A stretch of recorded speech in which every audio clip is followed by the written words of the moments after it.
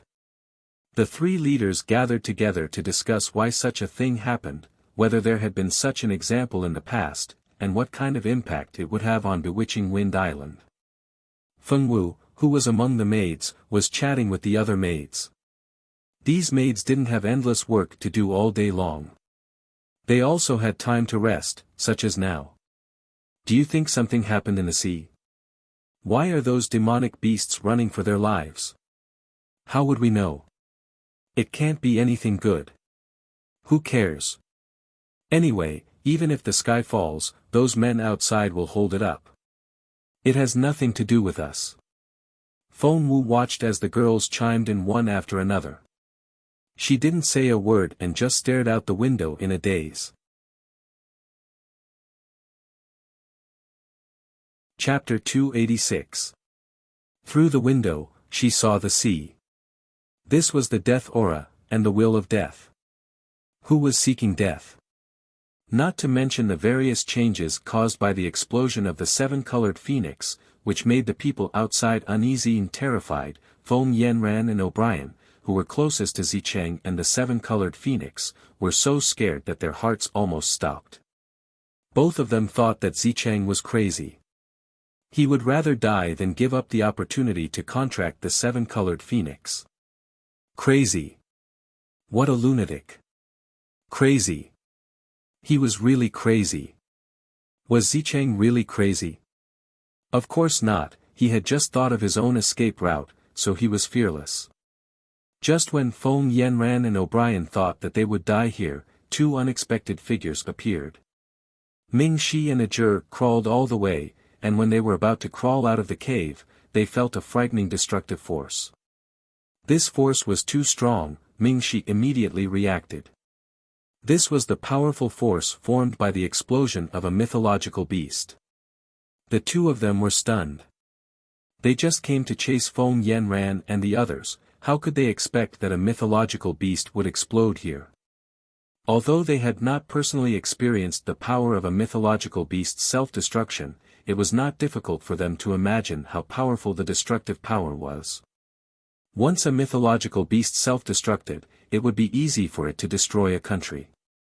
Even if the two of them were extraordinary and had their own means, they really did not want to experience the power of a mythological beast's explosion.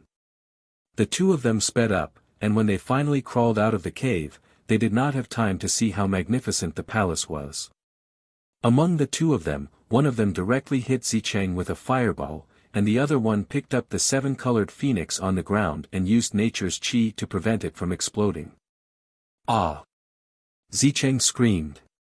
Ajur's fireball hit his back, and he spat out a big mouthful of blood on the spot. Feng Yanran and O'Brien were stunned by this sudden change, and then they were overjoyed. Senior Ming Shi. The two of them had never been so happy to see Ming Shi.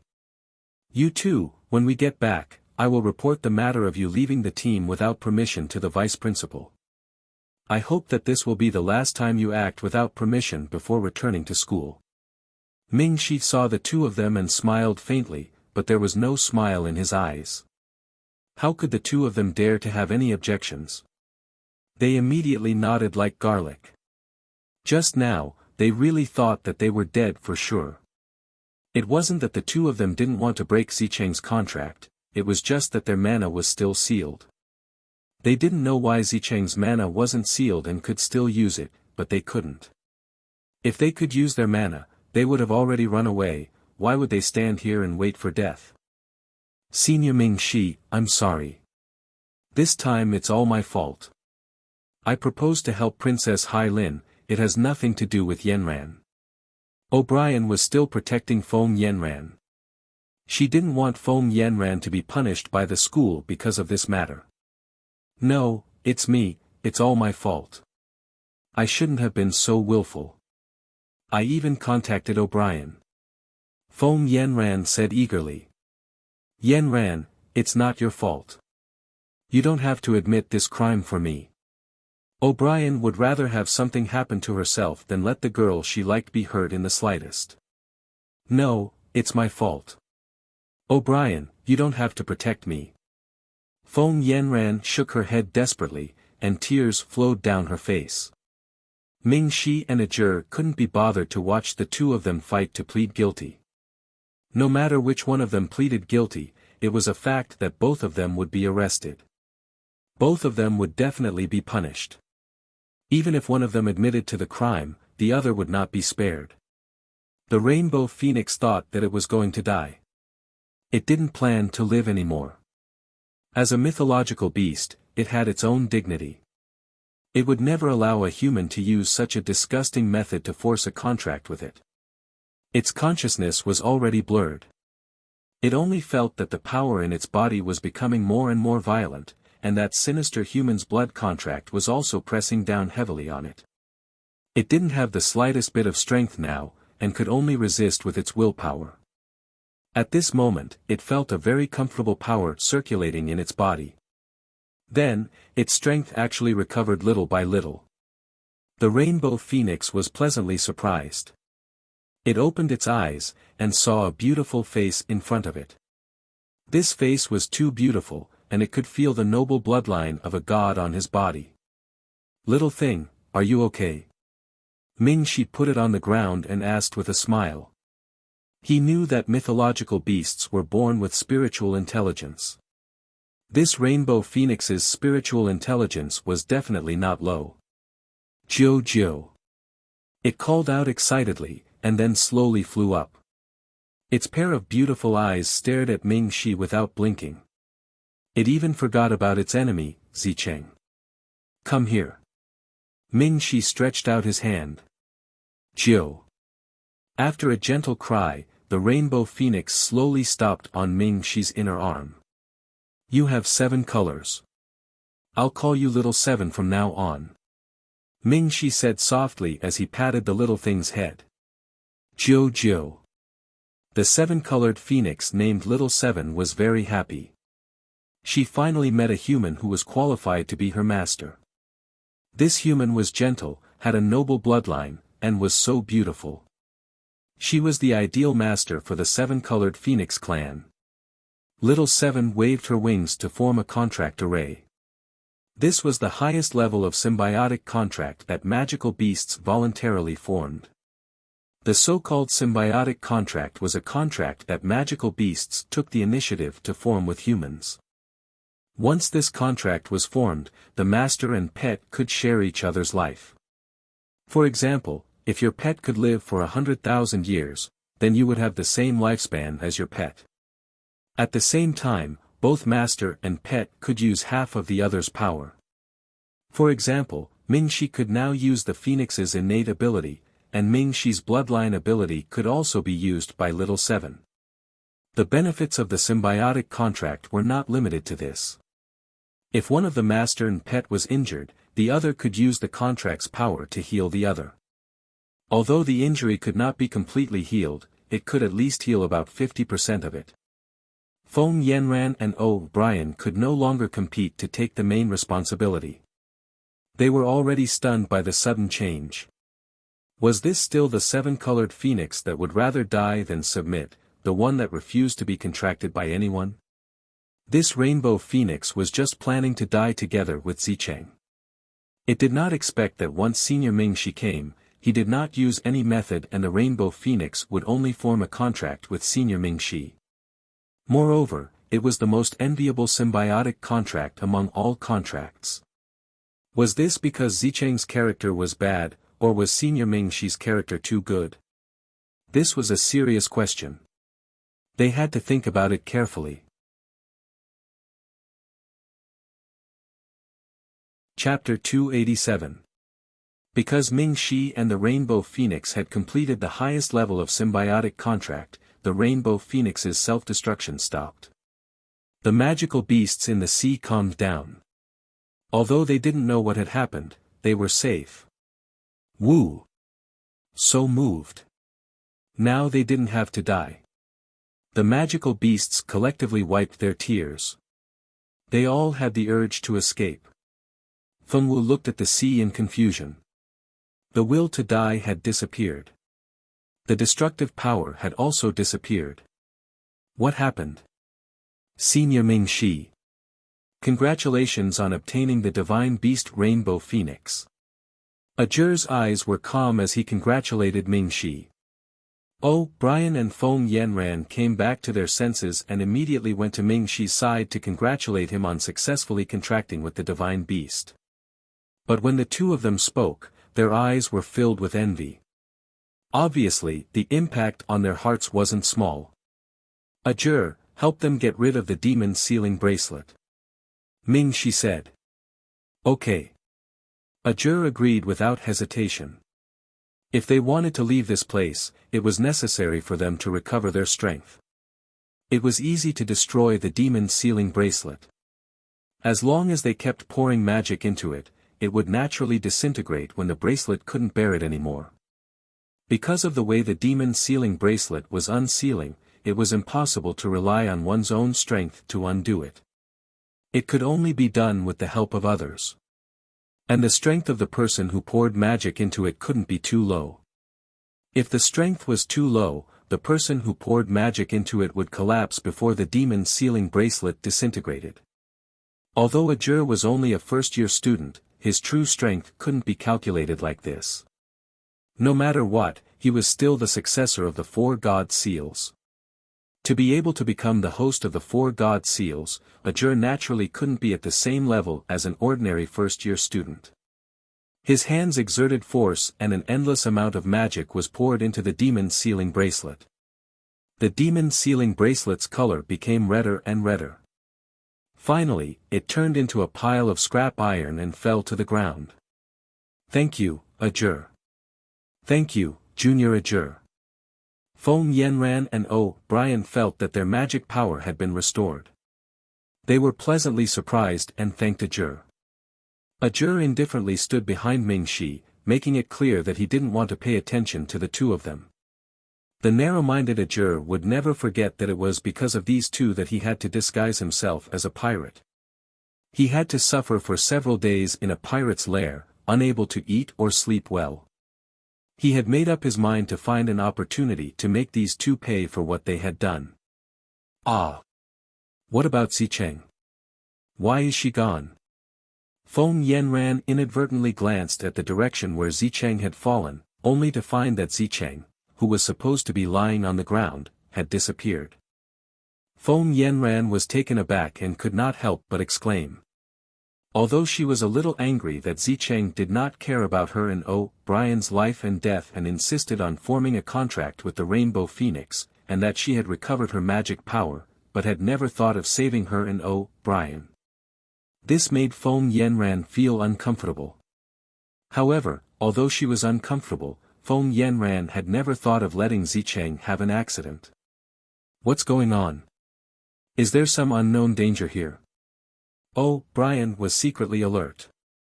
Don't think about it. She ran away by herself, and she ran into the palace. I don't know why she ran away in such a hurry. Azur had already seen that Zicheng had run away by herself, but he did not want to be nosy, so he was too lazy to say anything. Besides, Zicheng was not in their group, so why should he care about her? No. We can't let her go in there. Little Seven anxiously used her mind to contact Ming Shi and shouted. You're saying that we can't go in there? Is there some danger inside? Ming Shi asked directly. There is an important seal inside. Father's friend said that we can't break that seal, or else a demon will be released. There was another series of voices, but other than Ming Shi, no one could understand what it was saying. It's really strange. She could clearly transform just now, and she even talked to us. Why is she not talking now? Feng Yanran said strangely. There were too many things just now, so I didn't think too much about it. Now that I think about it, mythological beasts do not have the ability to transform. How could she transform successfully? This is not allowed by the heavens. The girl we saw at the beginning should have been transformed by her using the phoenix's magic. In fact, the one standing in front of us has always been her original body. It's just that we were deceived by the illusion, so we thought it was a girl. Oh, Brian quickly figured out the crux of the matter and explained to Feng Yanran in a low voice. I see. Then why can't we understand what she's saying now? We could clearly understand it just now. Feng Yanran asked again. Oh, Brian thought for a moment, it's probably because she has now recognized a master. In the future, unless she wants to, no one other than her master will be able to understand what she's saying. A bird like the rainbow phoenix, other than its master, looked down on any human beings. Just now, it was probably because they had intruded into her territory that she had transformed into a girl to talk to them and wanted to drive them away. Now that she had a master, she would naturally not pay attention to the people she looked down on. If you want to understand what she's saying, you'll have to wait until she's in a good mood to talk to you. Oh, Brian had also read about these things in books, but in order not to let Feng Yanran know that she was looked down on by a bird, which would only make her feel uncomfortable, he did not tell Feng Yanran about these things. Ajur, you take them to find Xiao Wu first. I'll go in and find Zicheng. After knowing what was sealed inside from Little Seven, even with Ming Shi's shrewdness, he could not help but slightly change his expression. As soon as he finished speaking, without waiting for Ajur's reply, he left everyone behind and flew into the sky with the rainbow phoenix, flying into the huge palace complex. Ajur originally wanted to go with Ming Shi, but unfortunately, before he could say anything, he was already left behind by Ming Shi. He wanted him to take these two people away, but where were they going? Where was the exit? Ajur looked around. Other than the hole they came from, there was no other way to leave. So, were the three of them going to dig a way out themselves? Ming Shi did not know what Ajur and the others were thinking. He was now following Little Seven's instructions and flying quickly, hoping to find Zicheng before the great mistake was cast. Otherwise, if there was a problem with the seal, it would undoubtedly be a disaster for the sea creatures. Zicheng held the flying scroll in his hand and followed the treasure-hunting mouse forward at top speed. The rainbow phoenix had already failed, and she did not want to lose another treasure inside. She did not expect Ming Shi and Ajur to appear in this place and stop her. But it was good that they stopped her. She had a feeling that this contract had a 60% chance of failure.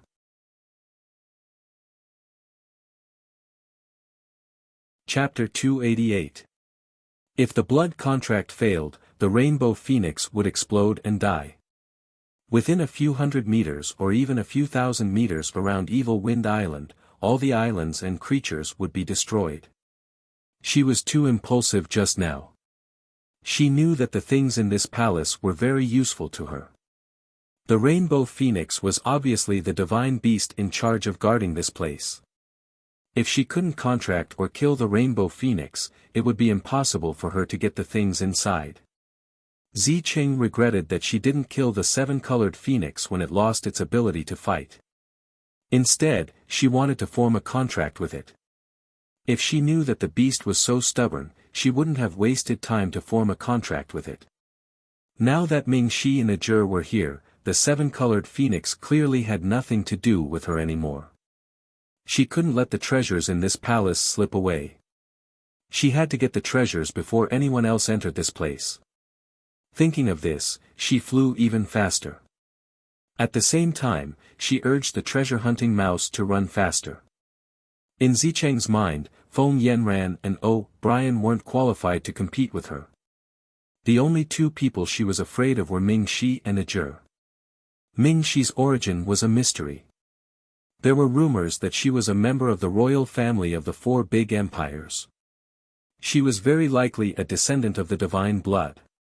Ajur was the successor of the four divine seals. Zicheng didn't know how strong he was. She could only guess that he wasn't weaker than her. If the two of them worked together, it would be very difficult for her to get the treasures under their noses. Therefore, she had to run faster now. Zicheng and Ming Shi were running and chasing. One had the treasure-hunting mouse, and the other had the rainbow phoenix, so it was impossible for them to learn the path. After running in the palace for half an hour, she finally came to a room with blooming black lotuses. This room was very strange. There was only one pool in the room. The water in the pool was black, and there were a few black lotuses blooming in the black water. The fragrance of the black lotuses was light and elegant, but it carried a trace of evil qi, which made Zicheng secretly vigilant. Of course, Zicheng's target was not those few black lotuses. Those black lotuses had a name, which was Hell's Black Lotus. Legend had it that they only grew in places with dense devil qi. The Hell Black Lotus was a rare species in the devil realm. Ordinary devils simply couldn't obtain it. Who would have thought that a demonic plant like the Hell Black Lotus would grow in this human world? If they hadn't seen it with their own eyes, no one would have believed it. Although the Hell's Black Lotus was precious, it was only to the demons of the demon realm. To humans, the Hell's Black Lotus was not only a bad thing, but also a poison that should not be touched. Once touched, it was very likely that one would be demonized into a monster. Of course, Zicheng wouldn't want such a thing. Her real target was the long sword in the Black Lotus pool.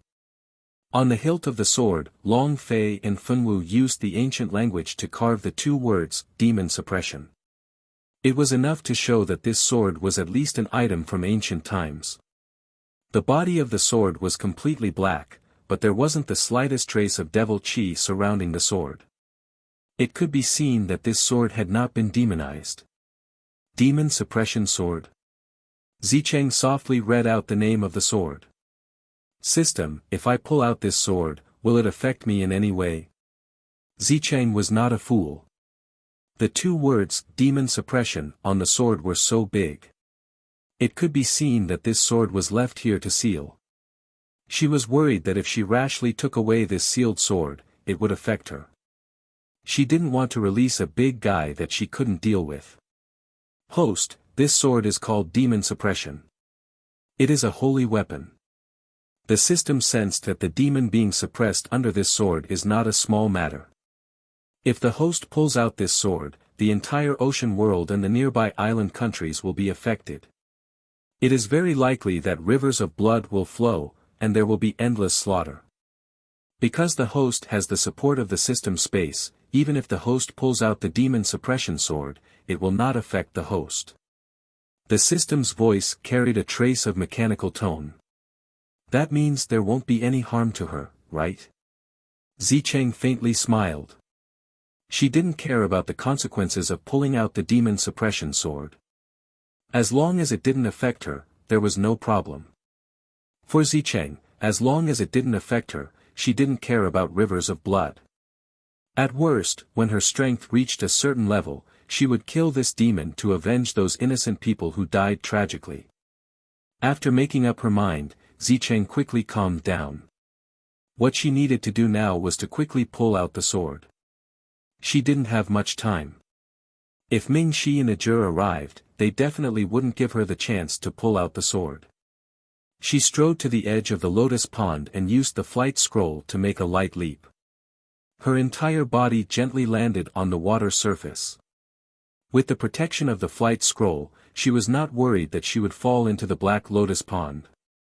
Standing on the water surface, she stretched out her slender hand, wanting to pull out the sword. Stop! An unfamiliar male voice shouted. Then, an invisible sword qi attacked her. Zicheng could feel the terrifying sword qi and didn't dare to be careless. She could only jump back and return to the shore. How dare you break the seal? If you don't want to live, don't think that you can drag everyone on Bewitching Wind Island to die with you. The person who came was Bewitching Wind. He originally wanted to obtain the 2 hell black lotuses, but when he saw someone trying to pull out the demon suppression sword, he was so scared that he almost couldn't recover. The first generation Bewitching Wind was one of Longza Gamer's followers. After Longza Gamer left, the first generation Bewitching Wind was ordered to stay here to guard the seal. Other than Bewitching Wind, there was also a good friend of Longza Gamer's who was said to be a very powerful 7-colored phoenix. According to the legends, Longza Gamer wanted to form a contract with the 5-colored phoenix. Unfortunately, his bloodline and appearance didn't meet the 5-colored phoenix's requirements to choose a host. In the end, although Longza Gamer didn't form a contract with the 5-colored phoenix, he still became good friends with it. Otherwise, the phoenix race wouldn't have sent someone to guard the seal here. Every generation of Bewitching Wind knew the secret under Bewitching Wind Island. They stayed on Bewitching Wind Island for no other reason than to guard the seal. Of course, they also really liked the lucrative career of being a pirate. Xiao Qi's father was Longza Gamer's good friend, the powerful 5-colored phoenix. Xiao Qi's bloodline was even stronger than her father's. She evolved from a 5-colored phoenix to a 7-colored phoenix, becoming an auspicious beast among the divine beasts. Xiao Qi's father kicked her to this place when she was young to guard this place for him. Other than telling her to be careful of humans, he didn't say much. Xiao Qi's father accompanied her mother to the spiritual realm to play. He probably forgot that his daughter was still in the human realm to guard the seal for him.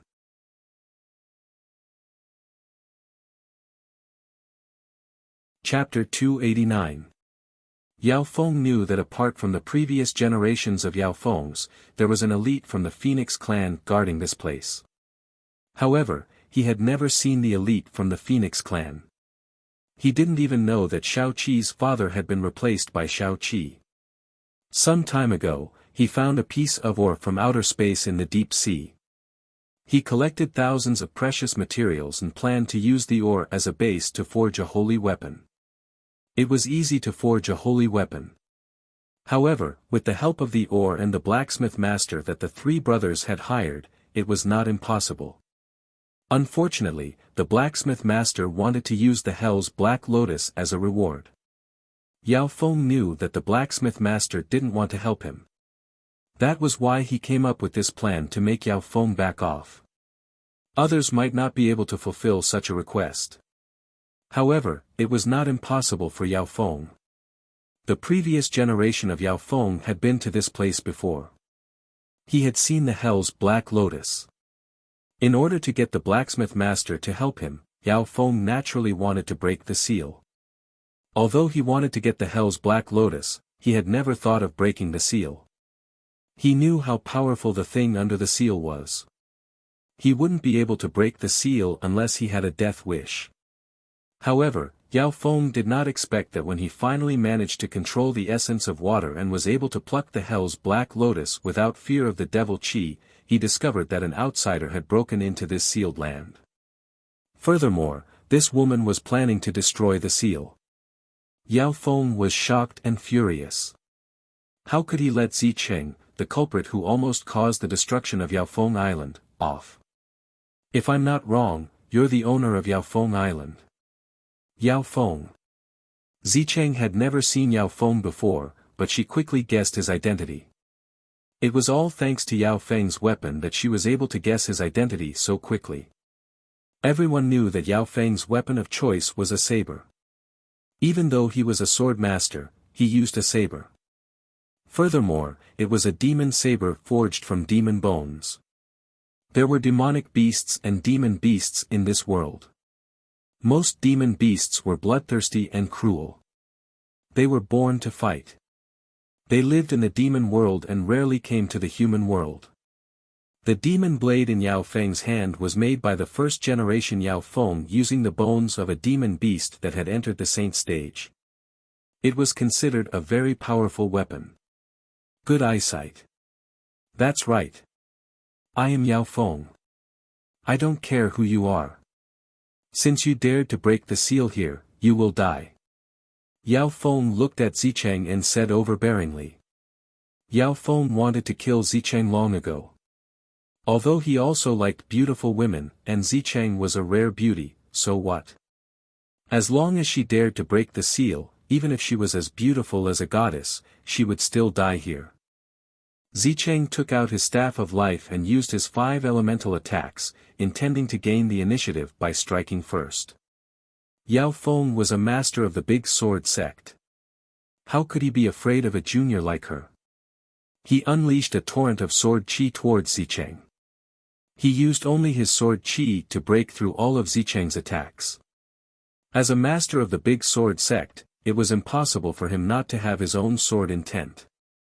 The sword intent that Yao Feng had comprehended was water and wind.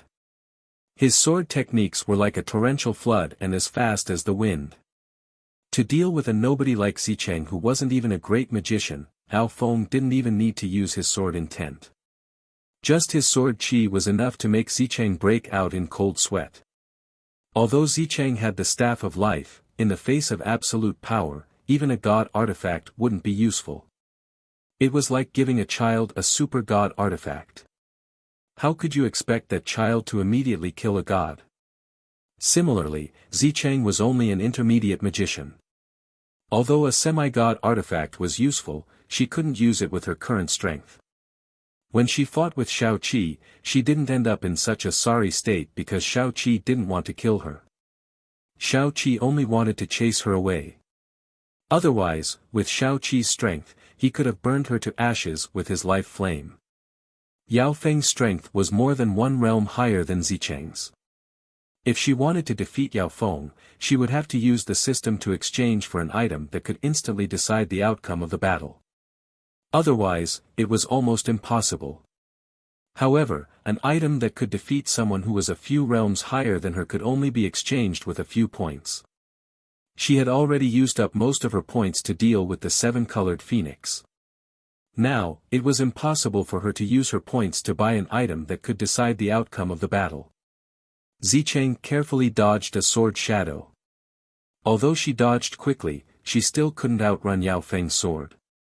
Just as she dodged the attack, another attack hit her shoulder. She fell into the water of the Black Lotus Pond. Zicheng wouldn't have ended up in such a sorry state. With her strength and all the good items on her, she could have escaped even if she couldn't defeat Yao Feng. Unfortunately, she forcefully activated her blood contract with the 7-colored phoenix and was forcefully interrupted by a jur. This caused her to suffer a backlash and she suffered severe internal injuries. Although she had drunk health potions and recovery potions on her way here, her injuries were too severe. They couldn't be healed instantly. It was normal for Zicheng to be beaten up when she was severely injured. Even the female lead couldn't be invincible in this world right from the start. When Zicheng fell into the Black Lotus Pond, Mingxi finally arrived. By the time Mingxi arrived, Zicheng had already sunk into the pond.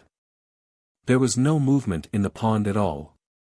Seeing another intruder, Yao Feng wanted to turn around and fight again. However, when he saw a certain life form beside Mingxi, his eyes widened in shock. His eyes were filled with disbelief, and he thought, I'm not dreaming, right? Lord Phoenix. I'm not dreaming, right? I actually saw Lord Phoenix's beast shadow. His father and grandfather had never even seen a phoenix's feather before.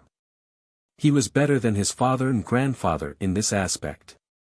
Yao Feng was so excited that he looked like he had seen a superstar. There were even pink bubbles in his eyes. Your friend? Mingxi was getting goosebumps from the muscular man's stare.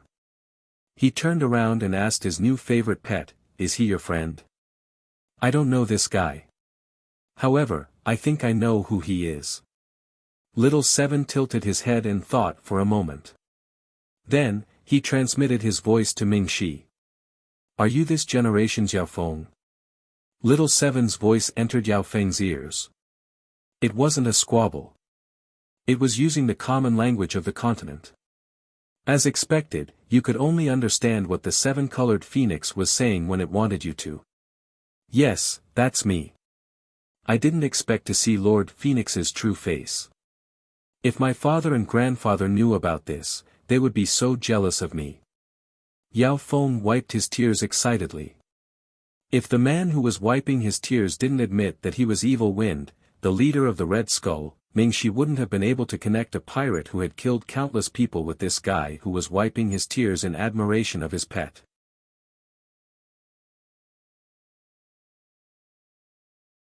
Chapter 290.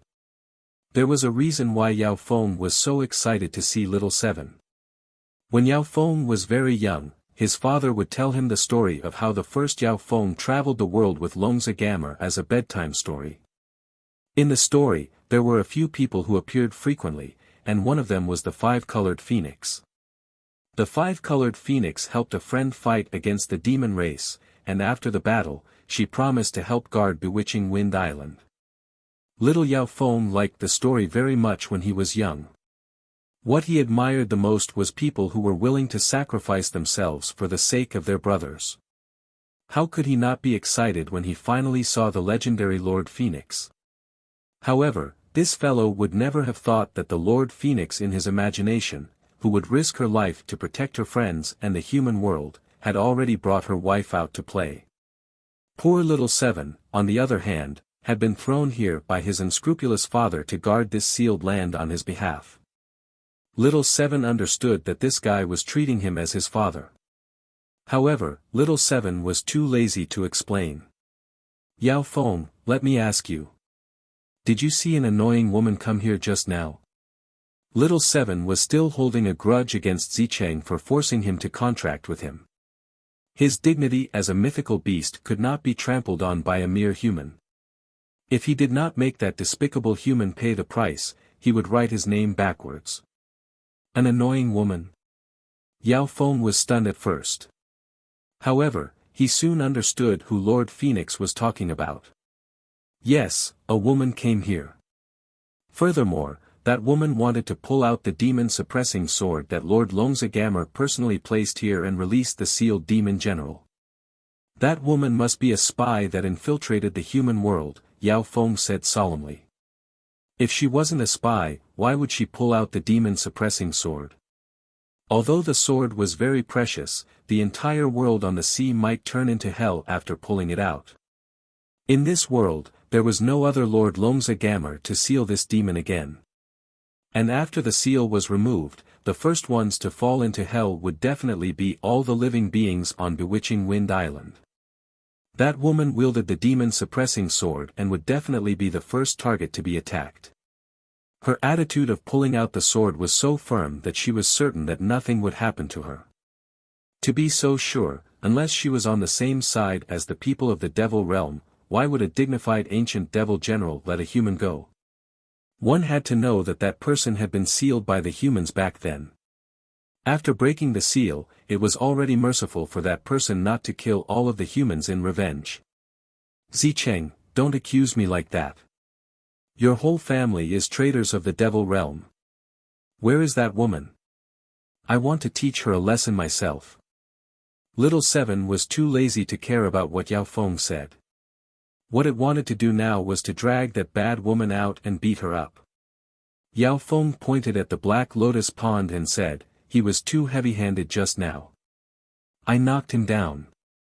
If he had known that His Excellency would want to teach her a lesson personally, he would have left her alive no matter what. He was done for.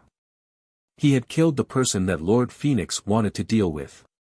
Would Lord Phoenix bear a grudge against him? Yao Feng's heart was in a mess. He was unsure of Lord Phoenix's attitude towards this matter. Ming Shi, on the other hand, was still wondering where Zicheng had gone. He did not expect to hear such an answer from the demonic wind gap. This is the place where the ancient devil general was sealed. Ming Shi pointed at the Black Lotus Pond. Little Seven had already told him the secret of this place when they were on the way here. He did not expect that a pirate's nest would be related to Longza Gamer, who was almost deified thousands of years ago. Moreover, there was an ancient devil general sealed on Demon Back Island. If Little Seven had not told him this, he would not have believed that the most powerful person by the ancient devil's side would be sealed in the underground of a pirate's nest. Yes, that person was sealed here by Lord Longza Gamer personally. Look at the water. He is indeed an ancient devil general. His demonic aura has polluted the original spiritual pond and turned it into a demonic pond. He even bloomed a demonic flower like the hell's black lotus. Such pure demonic aura could only be possessed by the earliest few ancient devils. She didn't float to the surface? Ming-Shi asked again. No, she didn't even flop.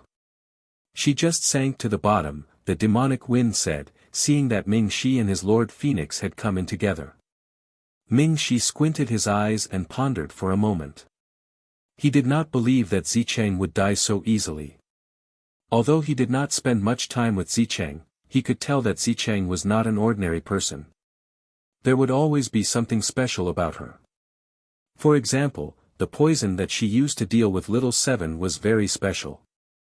It was not that there were no special medicines that could work on mythical beasts in this world. However, no matter what kind of medicine it was not something that Zicheng, who came from a small aristocratic family, could possess. He had already sent people to investigate Zicheng's background. He had also found out everything about her since she was young.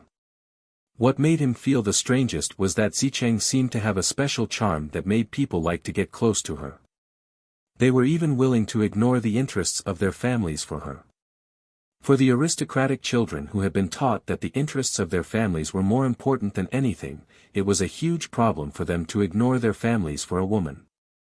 Moreover, there were more than one person who did so. No matter how he thought about it, Ming-Shi felt that this woman was not simple. There was another woman who had the same problem as her. That was Irene. Back in the tomb of the god of sin.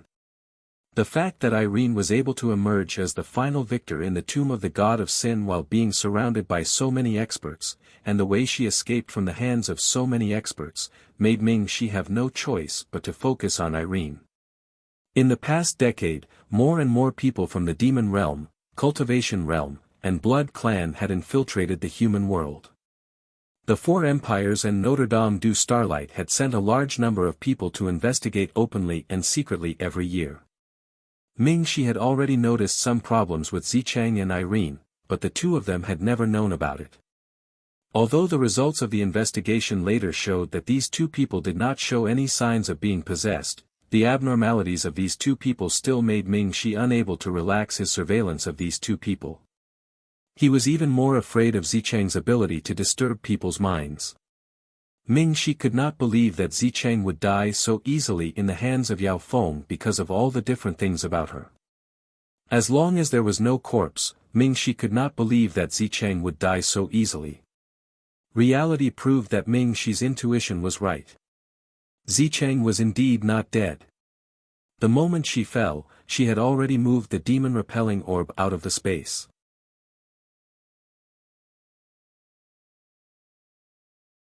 Chapter 291. Demon-repelling orb, a defensive treasure. It can protect the user from being corroded by demon-repelling orb. The last time Zicheng accepted a quest in the Adventurers Guild, he had exchanged it from the system to complete the quest. He didn't expect it to come in handy now. With the demon-repelling orb, Zicheng wouldn't die. Not only would she not die, but she was even more determined to pull out the demon-suppressing sword. She was spending her points too quickly. Without points, she didn't feel safe at all. She had to get the demon-suppressing sword and exchange it for points with the system shop. Yes, exchange points. Zicheng had been hesitating whether to use the demon-suppressing sword herself or sell it to the system shop. However, when she saw that she didn't have many points left, she didn't need to think about it anymore. She wasn't a sword master anyway.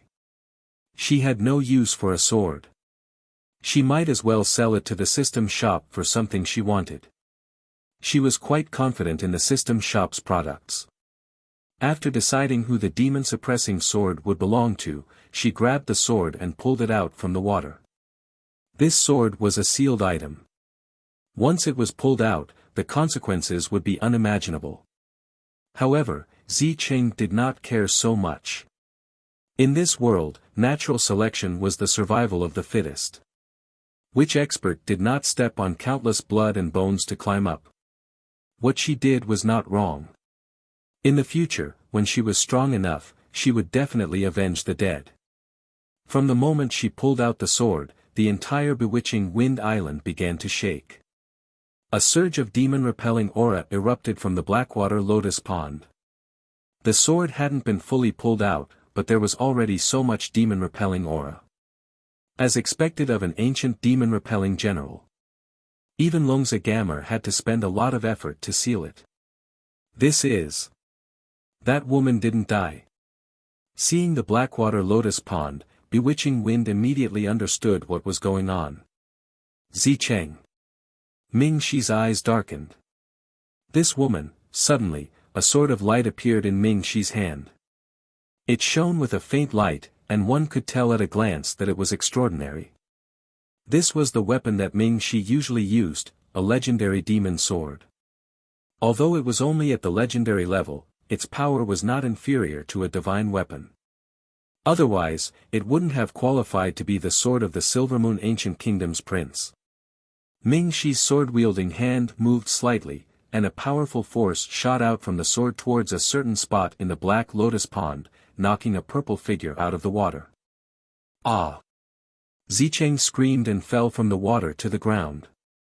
After being hit by this attack, her injuries were even more serious.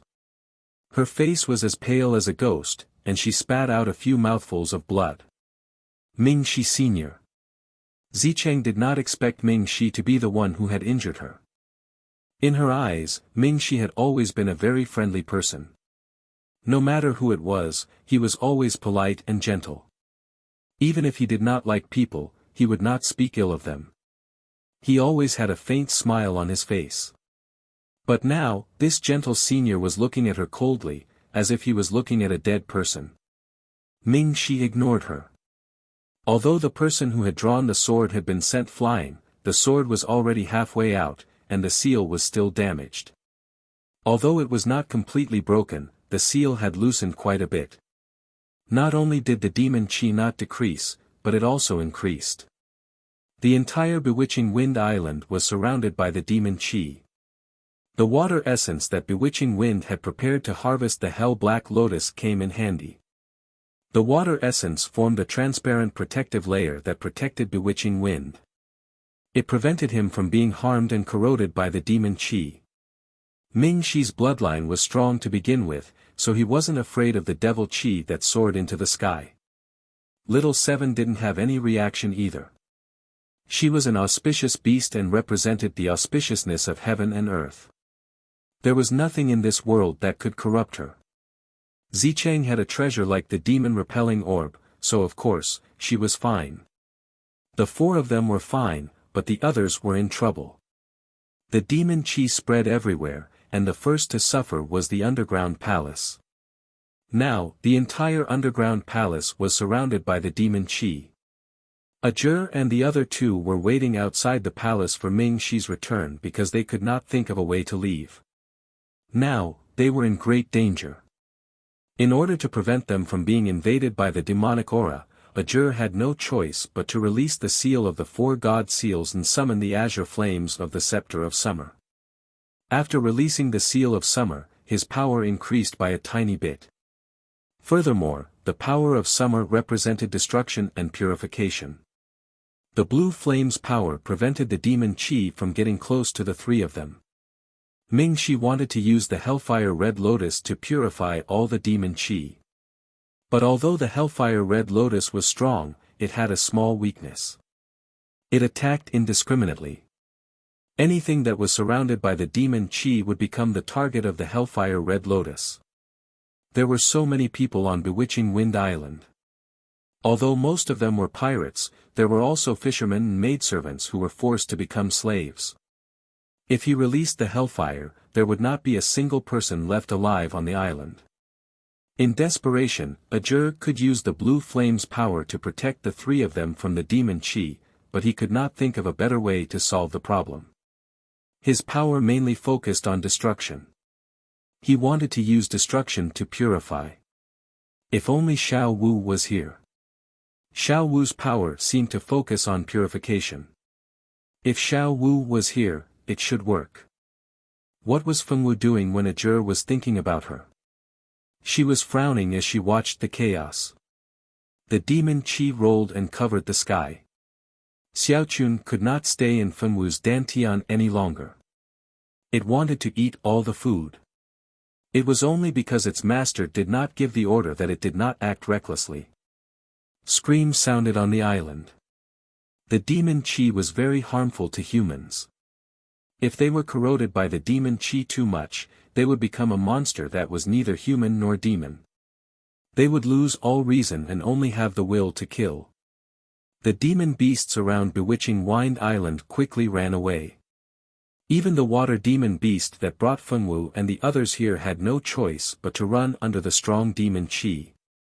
The creatures under the sea were very unlucky today. First, they were scared by Shao Qi's explosion and ran for their lives. When the explosion finally passed, another crisis appeared. Was it easy for them to swim around like this? Was it easy? Take me to Senior Ming Shi. Feng Wu said to Xiaochun. She had a feeling that Senior Ming Shi and the others must be at the source of the demon qi. Xiaochun immediately flew out of Feng Wu's dantian and led the way. All the demon qi was purified when it came into contact with Xiaochun. Because of this, the place Xiaochun flew past became a rare pure land. Many people who were corroded by the demon qi wanted to get close to Feng Wu and Xiaochun.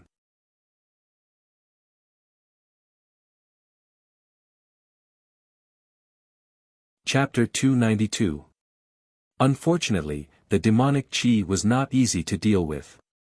After Xiaochun and Feng Wu left, the areas that had been purified were immediately filled with new demonic qi. Only the despairing humans were left crying in the demonic qi.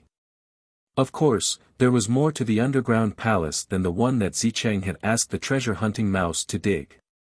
As the human who was guarding the seal, Yao Feng naturally knew about a secret tunnel that led to the underground palace that no one else knew about. Only the Yao Feng of each generation knew where the tunnel was. Even the two vice-captains did not know about it. The tunnel that the treasure-hunting mouse dug had been blocked by Ming Shi, but the tunnel that Yao Feng knew about was still there. In the past, it would have been difficult to find out where the secret passageway was from Yao Feng. But now, Xiaochun didn't need to ask Yao Feng to figure it out. Demonic qi kept seeping out of the tunnel, so it was much easier to find it. Xiaochun brought Feng Wu to the first floor of the underground palace. The first floor of the underground palace had been filled with demonic qi. The entire tunnel was dark, and they could not even see the path clearly. There were countless pirates lying on the ground. They were all groaning in pain as the demonic qi invaded their bodies. The eruption of the devil qi only lasted for a moment. The people in the basement were the ones who suffered the most. Due to the limitations of the space here, they were tortured by the devil qi to the point that they couldn't escape even if they wanted to. Feng Wu followed Xiaochun to a secret stone room. There was nothing else in the room except for a few stone coffins. The room was where Yao Feng's bones were buried. Every generation of Yao Feng would be moved into the room after they died. There were exactly 5 stone coffins in the room, and each of them had the same name engraved on them. The only difference was that the prefixes used were different. For example, the first generation Yao Feng, the second generation Yao Feng, the third generation Yao Feng, and so on until the 5th generation Yao Feng. At this moment, first generation Evil Wind sarcophagus had obviously been moved by someone. There was actually a long flight of stairs under the sarcophagus. There was no need to think about the person who moved the sarcophagus. It could only be first generation Evil Wind. He must have moved it himself when he went down to the underground palace. This stone room was clearly a forbidden area of bewitching Wind Island. Even the 2 vice-commanders weren't qualified to enter this place. The person in charge of guarding this place had long since been corroded by the demon qi and collapsed to the ground. This was why Feng Wu had been able to enter this place so easily. The devilish qi was spreading up from the bottom of the stone stairs. Fengwu paused for a moment, then led Xiaochun down the stone stairs without any hesitation. While Fengwu was rushing towards the underground palace, Mingxi was not idle either. He was trying his best to repair the seal. The power of the Silvermoon Ancient Kingdom's bloodline was the best when it came to seals and barriers. Mingxi stepped on the water and approached the half-drawn suppressing demon sword. He formed a hand seal and forcefully sent the seal into the suppressing demon sword. The suppressing demon sword shook violently a few times, then slowly sank down. The devilish qi that was surging wildly was becoming smaller and smaller. Mingxi's hands did not stop moving. He kept using the power of the seal to repair it. Just as the seal was about to be completed, something happened. The demon sword shook even more violently, then began to move up inch by inch. Mingxi's face changed. He began to increase the output of his demonic qi. There was only one thought in his mind, and that was that he had to stop the demon general from being born. Otherwise, with the demon general's power, there would be a catastrophe. Mingxi's forehead was dripping with cold sweat. His hands were shaking, but he could not stop the sword from moving up inch by inch. Although Mingxi's efforts had slowed down the speed of the sword, it was still moving up. It did not look like it was going to stop at all. Yao Feng hated Zicheng to death. It was all because of that bitch. If it wasn't for her, things would not have turned out this way. Little Seven was worried about her master. She did not have time to deal with this enemy of hers. Zicheng took out a few life potions and drank them. Finally, the wounds on her body did not hurt as much. Her face also regained some color. She did not think things would be so bad. She felt that the suppressing demon sword was her destiny. She felt that the suppressing demon sword was destined to be hers. Why did things turn out this way? The battle between Mingxi and the demon general was coming to an end. Even if Mingxi tried his best, he could not stop the demon general from being born. The suppressing demon sword suddenly rose from the Black Lotus Pond. Then, a black-haired, black-clothed handsome man slowly appeared from the Black Lotus Pond. Mingxi and Little Seven, along with Yao Feng, took a few big steps back. This person was very, very dangerous. The black-haired, black-clothed man's eyes were red. When he looked at them, it was as if he was looking into hell and an endless sea of blood. The man's face was very handsome. The ancient devils were the first batch of devils to be born in the devil world. Their bodies and faces were perfect. They were very strong. Every one of them had the power to destroy the heavens and the earth. They were like god spirits. They were really favored by the heavens. Human. Die. The man said those words coldly. He waved his hand, and a huge amount of demonic power went towards Mingxi and Little Seven. The man did not move. His movements were very gentle. It was like he was just waving his hand. The power was so strong that Mingxi could not fight back. Mingxi used his sword to block the demonic power. He, his pet, and Yao Feng were all knocked out of the room where the demon general was sealed. Ah! Yao Feng screamed. She was sent flying to the ground. She spat out a mouthful of blood. Her face was even paler. In order to repair the seal, Mingxi had used most of her demonic power. In order to block the attack, she had used up the rest of her demonic power. Her injuries were much worse than Yao Feng's. Jiu. Little Seven cried out anxiously. He spread his wings and a gentle ball of light surrounded the man and the pet. Within the ball of light, Mingxi's body was recovering quickly. Even his depleted mana was gradually recovering. That was the benefit of the symbiotic contract. A person and a pet could heal each other. Although they could not heal all of their wounds, they could heal at least 50% of their wounds. Zicheng could only lie on the ground and watch all this happen. She did not expect the thing under the seal to be so sick. She did not know if it was because Zicheng's heroine halo was too strong, but the demon general did not attack her. It let her sit on the side and watch. The demon general ignored Zicheng, but it did not ignore Ming-Shi and the others. Ming-Shi had just recovered a little. The demon general looked at Ming-Shi and the others coldly. It was like it was looking at some lowly ants.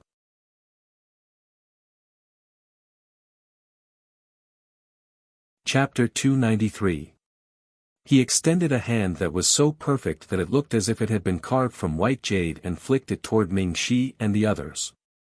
A black ball of light that was about the size of a basketball shot toward them with a flash of red lightning. The black ball of light contained a terrifying destructive power. Ming-Shi knew that he would not be able to block such a powerful attack even if he was at his peak. It was no wonder that he was the ancient devil general. He was indeed powerful. He had just broken out of the seal, but he already had the power to kill Lin Fan easily. Although Ming-Shi knew that he could not dodge it, he would not give up without trying. He raised his sword and stared at the black ball of light. Jiao Jiao. Little Seven flapped her wings and flew in front of Ming-Shi. She spat out a seven-colored flame from her mouth. Although the flame was not big, it contained a shocking amount of energy. This was the seven-colored phoenix's spiritual fire, the seven-colored glazed flame.